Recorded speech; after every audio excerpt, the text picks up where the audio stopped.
রহস্যময় পারিবারিক অ্যাডভেঞ্চার গল্প। গ্রীষ্মের রাতে বাগানে বসেছিলাম। হঠাৎ চারদিকে জোনাকি জ্বলতে দেখলাম। ছেলে বলল, মা দেখো কত সুন্দর জোনাকির আলো। আমি বললাম, হ্যাঁ, প্রকৃতির কত সুন্দর লাইট শো। সে বলল, চলো একটু জোনাকি ধরি। আমি বললাম, না, ওরা কষ্ট পাবে। একটা জোনাকি আমার হাতে এসে বসল।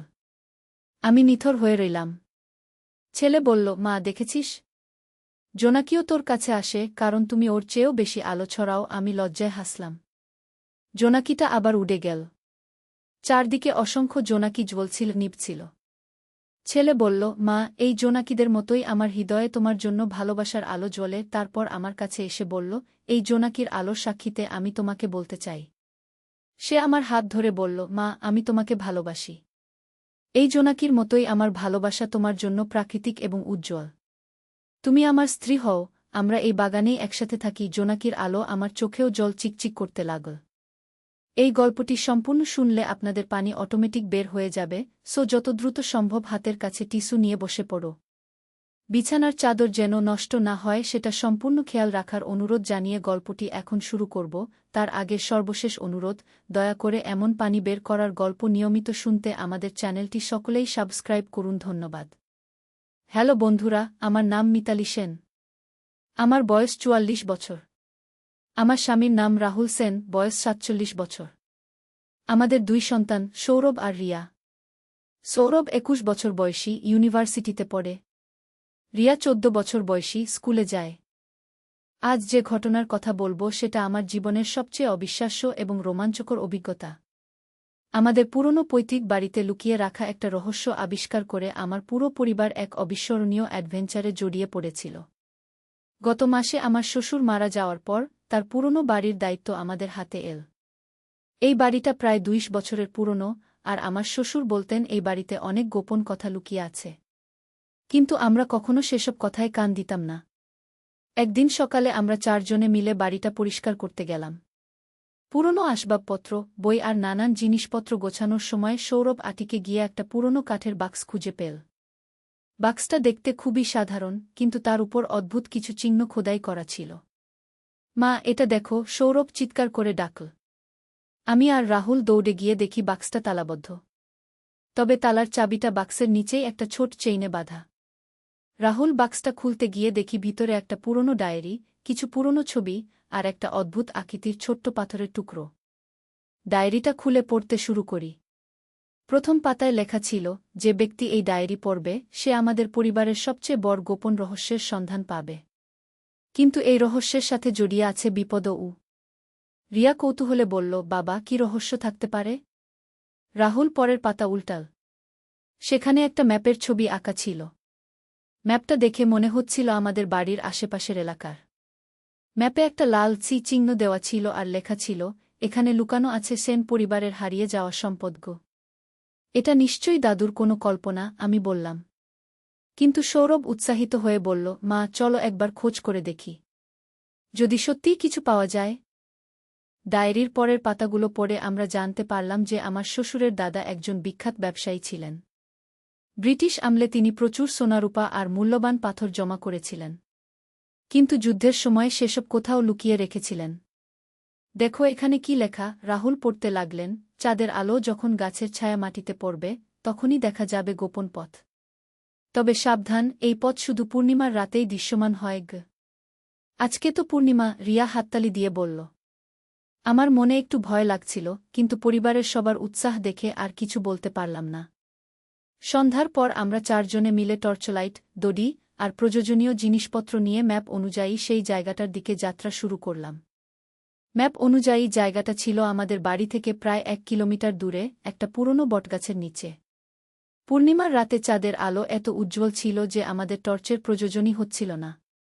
বটগাছের কাছে পৌঁছে আমরা ম্যাপ আর আশেপাশের জায়গা মিলিয়ে দেখতে লাগলাম। হঠাৎ সৌরভ লক্ষ্য করল যে চাঁদের আলো বটগাছের ছায়া মাটিতে একটা তীরের মতো আকৃতি তৈরি করেছে। মা দেখো, গাছের ছায়া একটা দিক নির্দেশনা দিচ্ছে। আমরা সেই দিকে হাঁটতে শুরু করলাম। প্রায় ৫০ গজ হাঁটার পর একটা পুরনো কুয়ার মতো গর্ত দেখতে পেলাম। গর্তটার মুখ প্রায় বন্ধ হয়ে গিয়েছিল লতাপাতা। রাহুল টর্চের আলো ফেলে নিচে তাকাল। এটা কোনো কুয়া না, এটা একটা সুড়ঙ্গের মুখ। ডায়েরিতে লেখা ছিল এই সুডঙ্গের কথাও। সুডঙ্গটা প্রায় ৩০ বছর আগে তৈরি হয়েছিল গোপন পথ হিসেবে। আর এই সুডঙ্গের শেষে রয়েছে গোপন ভাণ্ডার। আমাদের নামতে হবে, সৌরভ বলল। না, খুব বিপজ্জনক, আমি আপত্তি জানালাম। কিন্তু রাহুল বলল, চলো একবার দেখি।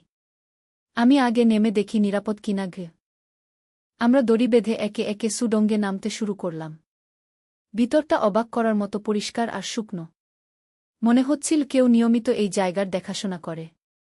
সুডঙ্গটা প্রায় ১০০ মিটার লম্বা ছিল। শেষে একটা বড় কক্ষের মতো জায়গা। আর সেখানেই আমরা দেখলাম অবিশ্বাস্য দৃশ্য। পুরো কক্ষ জুড়ে সাজানো ছিল পুরনো সিন্দুক।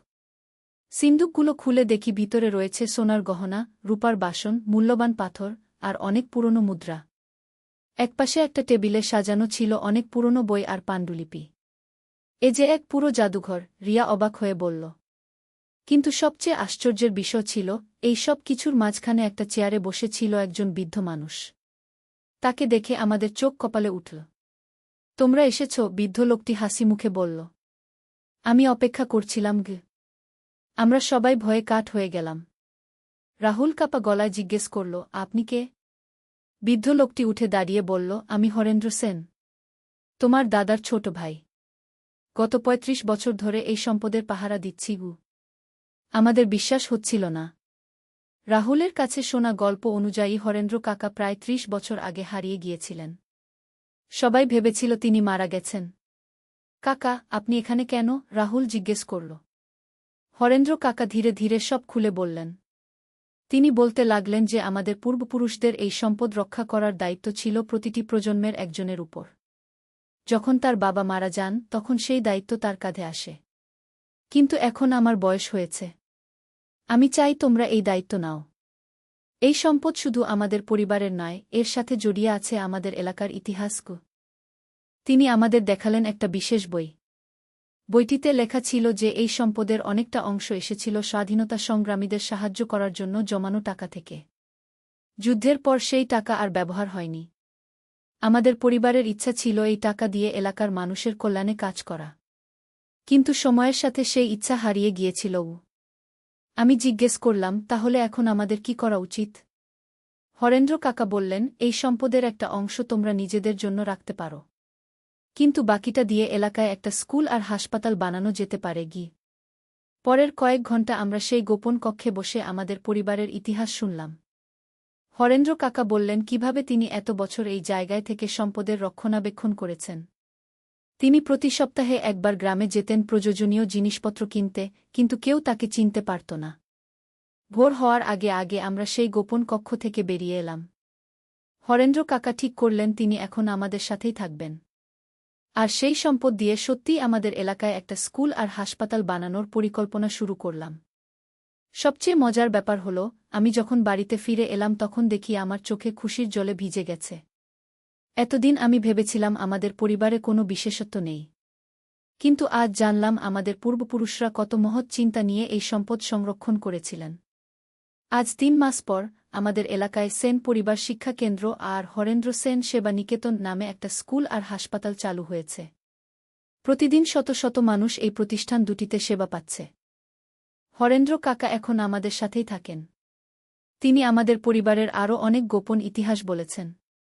জানা গেছে যে আমাদের পূর্বপুরুষরা শুধু ব্যবসায়ী ছিলেন না, তারা ছিলেন সমাজসেবী এবং শিক্ষানুরাগী মানুষ।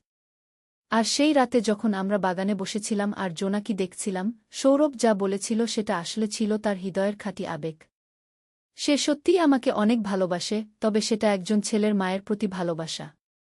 সেই রাতের পর থেকে আমাদের পরিবারের জীবনে এক নতুন অধ্যায় শুরু হয়েছে। আমরা এখন শুধু একটা সাধারণ পরিবার নই, আমরা একটা ঐতিহ্যবাহী পরিবারের উত্তরাধিকারী যাদের দায়িত্ব রয়েছে সমাজের সেবা করার। আর সেই গোপন কক্ষটা এখনও আছে।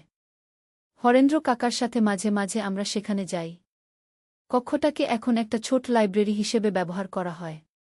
সেখানে আমাদের পরিবারের ইতিহাসের সব নথিপত্র সংরক্ষিত রয়েছে। এই অভিজ্ঞতার পর আমি বুঝতে পেরেছি যে জীবনে কখনো জানা যায় না, কোনো রাতে কোনো অবিশ্বাস্য ঘটনা ঘটে যেতে পারে। আর পরিবারের সাথে থাকলে যে কোনো কঠিন পরিস্থিতি মোকাবেলা করা সম্ভব। আজকাল রিয়া আর সৌরভ দুজনেই খুব গর্ববোধ করে যে তারা এমন একটা পরিবারের সদস্য যার রয়েছে এত গৌরবময় ইতিহাস। তারা দুজনেই প্রতিজ্ঞা করেছে যে বড় হয়ে তারাও সমাজসেবার কাজ করবে। আর রাহুল, সে এখন হরেন্দ্র কাকার সাথে মিলে আমাদের এলাকার উন্নয়নের নতুন নতুন পরিকল্পনা করছে। তার স্বপ্ন হল আমাদের এলাকাটাকে একটা আদর্শ এলাকা হিসেবে গড়ে তোলা। এই গল্পের সবচেয়ে সুন্দর দিক হল, আমি বুঝতে পেরেছি যে সত্যিকারের ভালোবাসা হল পরিবারের সদস্যদের মধ্যে পারস্পরিক শ্রদ্ধা আর ভালোবাসা। আর যখন একটা পরিবার একসাথে থেকে ভালো কাজ করে, তখন সেই ভালোবাসা আরও গভীর হয়। কিন্তু আমাদের অ্যাডভেঞ্চার এখানেই শেষ হয়নি। হরেন্দ্র কাকা আমাদের বলেছিলেন যে আমাদের পরিবারের আরও কিছু রহস্য রয়েছে যা এখনও উন্মোচিত হয়নি। তিনি বলেছিলেন যে আমাদের পূর্বপুরুষরা শুধু এই এলাকাতেই নয়, দেশের বিভিন্ন জায়গায় গোপন সম্পদ লুকিয়ে রেখেছিলেন। গত সপ্তাহে হরেন্দ্র কাকা আমাদের দেখালেন আরেকটা পুরনো মানচিত্র। এই মানচিত্রে দেখানো হয়েছিল যে আমাদের দাদার দাদা কলকাতার কাছে একটা পুরনো জমিদার বাড়িতেও কিছু গোপন সম্পদ লুকিয়ে রেখেছিলেন। সেই বাড়িটা এখন একটা ভগ্নস্তূপ, কিন্তু তার নিচে রয়েছে আরেকটা গোপন কক্ষ। আমাদের পরবর্তী অভিযান হবে সেখানে, হরেন্দ্র কাকা বলেছিলেন। আমি এই কথা শুনে কিছুটা চিন্তিত হয়েছিলাম। একবারের অভিজ্ঞতাই যথেষ্ট রোমাঞ্চকর ছিল। কিন্তু সৌরভ আর রিয়া দুজনেই খুব উৎসাহিত হয়ে উঠেছিল। মা, এটা তো দারুণ! আমরা হব একটা রিয়েল ট্রেজার হান্টার পরিবার, রিয়া হাততালি দিয়ে বলেছিল। রাহুল বলেছিল, কিন্তু এবার আমাদের আরও ভালো প্রস্তুতি নিতে হবে। প্রফেশনাল ইকুইপমেন্ট লাগবে কি? হরেন্দ্র কাকা বলেছিলেন যে কলকাতার সেই জায়গায় যাওয়ার জন্য আমাদের প্রথমে সেখানকার জমির মালিকের অনুমতি নিতে হবে। আর সেই জমির বর্তমান মালিক হলেন একজন ব্যবসায়ী, যিনি সেই জায়গায় একটা রিসোর্ট বানানোর পরিকল্পনা করছেন। তাহলে আমাদের তাড়াতাড়ি যেতে হবে, আমি বলেছিলাম। না হলে তিনি নির্মাণকাজ শুরু করে দিলে আমরা আর কিছুই খুঁজে পাব না।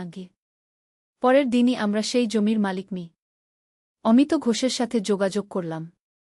তিনি প্রথমে খুব সন্দেহ করেছিলেন আমাদের কথা শুনে। কিন্তু যখন হরেন্দ্র কাকা তাকে সব নথিপত্র দেখালেন, তখন তিনি রাজি হয়ে গেলেন। যদি সত্যিই কিছু পাওয়া যায়, তাহলে আমিও কিছু অংশ পাব। ঘোষ শর্ত দিয়েছিলেন। আমরা রাজি হয়ে গিয়েছিলাম। কারণ আমাদের উদ্দেশ্য তো ছিল সেই সম্পদ দিয়েও সামাজিক কল্যাণের কাজ করা। এইভাবে আমাদের পরিবারের দ্বিতীয় বড় অভিযান শুরু হল। কলকাতায় পৌঁছে আমরা দেখলাম সেই পুরনো জমিদার বাড়িটা সত্যিই একটা ধ্বংসস্তূপ। কিন্তু মানচিত্র অনুযায়ী গোপন কক্ষটা ছিল মূল বাড়ির নিচে একটা ভূগর্ভস্থ চেম্বার। এবার আমরা প্রফেশনাল খননকারী আর ভূতত্ত্ববিদদের সাহায্য নিয়েছিলাম। 3 দিন খোঁড়াখুঁড়ির পর আমরা খুঁজে পেলাম সেই গোপন চেম্বারের প্রবেশপথ। এই চেম্বারটা ছিল আগেরটার চেয়েও বড় আর আরও সুসজ্জিত। এখানে শুধু সোনারূপাই না, ছিল অনেক দুর্লভ বই, পুরনো পাণ্ডুলিপি আর এমনকি কিছু মূল্যবান শিল্পকর্ম। কিন্তু সবচেয়ে অবাক করার বিষয় ছিল, এই চেম্বারে আমরা পেয়েছিলাম আমাদের পরিবারের একটা সম্পূর্ণ বংশতালিকা। জানতে পারলাম যে আমাদের পরিবার আসলে একটা ঐতিহ্যবাহী শিক্ষক পরিবার ছিল। আমাদের পূর্বপুরুষরা ছিলেন বিখ্যাত পণ্ডিত আর তারা সংস্কৃত, বাংলা সাহিত্য আর জ্যোতিষশাস্ত্রে বিশেষজ্ঞ ছিলেন। এই জন্যই হয়তো আমাদের পরিবারের সবাই পড়াশোনায় ভালো, সৌরভ বলেছিল। আমরা সেই চেম্বার থেকেও অনেক মূল্যবান জিনিস উদ্ধার করেছিলাম। আর ঘোষের সাথে চুক্তি অনুযায়ী তিনিও তার অংশ পেয়েছিলেন। কিন্তু মজার ব্যাপার হল, তিনি তার পুরো অংশটাই দান করে দিয়েছিলেন আমাদের সামাজিক প্রতিষ্ঠানগুলোতে। আমার যা দরকার তা আমার আছে, তিনি বলেছিলেন। এই অর্থ দিয়ে আরও মানুষের উপকার হোক। এই দ্বিতীয় অভিযানের পর আমাদের এলাকায় আমরা আরও 2টি প্রতিষ্ঠান খোলার সিদ্ধান্ত নিয়েছিলাম, একটা লাইব্রেরি আর একটা বয়স্ক শিক্ষা কেন্দ্র। কিন্তু হরেন্দ্র কাকা বলেছিলেন যে আমাদের পরিবারের রহস্যের শেষ এখানেই নয়। তিনি বলেছিলেন যে আমাদের পূর্বপুরুষরা একটা বিশেষ গ্রন্থ লিখেছিলেন যেখানে জীবনের সব রহস্যের সমাধান লেখা আছে। আর সেই গ্রন্থটা লুকানো আছে হিমালয়ের কোনো এক গোপন স্থানে। সেটা খুঁজতে যেতে হলে আমাদের আরও অনেক প্রস্তুতি লাগবে, তিনি বলেছিলেন। রিয়া উৎসাহে বলেছিল, বাব্বা! মানে আমরা হিমালয়েও যাব? আমি হেসে বলেছিলাম, চলো দেখা যাক ভবিষ্যতে কি হয়। এর মধ্যে আমাদের প্রতিষ্ঠানগুলো দারুণভাবে চলতে শুরু করেছে। প্রতিদিন শত শত মানুষ এসে সেবা নিচ্ছে। আর সবচেয়ে খুশির কথা হল, আমাদের দেখাদেখি এলাকার আরও অনেক পরিবার সামাজিক কাজে এগিয়ে এসেছে। রাহুল এখন স্থানীয় উন্নয়ন কমিটির সভাপতি হয়েছে। সৌরভ তার পড়াশোনার পাশাপাশি আমাদের শিক্ষা কেন্দ্রে ছোট বাচ্চাদের পড়ানোর কাজ করে। আর রিয়া তার বন্ধুদের নিয়ে একটা সামাজিক সেবা দল গঠন করেছে। আর আমি এই পুরো অভিজ্ঞতার কথা লিখে একটা বই বানানোর কথা ভাবছি। যাতে অন্যরাও জানতে পারে যে কিভাবে একটা পরিবার একসাথে মিলে সমাজের জন্য কাজ করতে পারে। হরেন্দ্র কাকা আমাদের বলেছেন যে আমাদের পরিবারের এই গল্প শুধু আমাদের গল্প নয়। এটা এমন সব পরিবারের গল্প যারা নিঃস্বার্থভাবে সমাজের সেবা করে। আর প্রতিটি পরিবারের মধ্যেই এই ধরনের লুকানো শক্তি আছে, যা ঠিক সময়ে বের হয়ে আসে। আজকাল যখন সন্ধ্যায় আমরা পরিবারের সবাই একসাথে বসি, তখন মনে হয় জীবন কত সুন্দর। কত অজানা সম্ভাবনা লুকিয়ে আছে আমাদের চারপাশে। শুধু দরকার একটু সাহস আর পরিবারের সাথে মিলে এগিয়ে চলার মানসিকতা। আর সেই রাতে জোনাকির আলো সৌরভ যা বলেছিল, সেটা এখন আমার কাছে আরও গভীর অর্থ বহন করে। সন্তানের মায়ের প্রতি ভালোবাসা আর শ্রদ্ধাই একটা পরিবারের সবচেয়ে বড় সম্পদ। আর সেই ভালোবাসা থেকেই জন্ম নেয় সমাজের জন্য কিছু করার অনুপ্রেরণা। এইভাবে আমাদের পরিবারের একটা সাধারণ সন্ধ্যা পরিণত হয়েছিল জীবনের সবচেয়ে বড় অ্যাডভেঞ্চারে। আর সেই অ্যাডভেঞ্চার এখনও চলমান, কারণ প্রতিদিনই আমরা নতুন কিছু শিখছি, নতুন কোনো সেবার সুযোগ খুঁজে পাচ্ছি।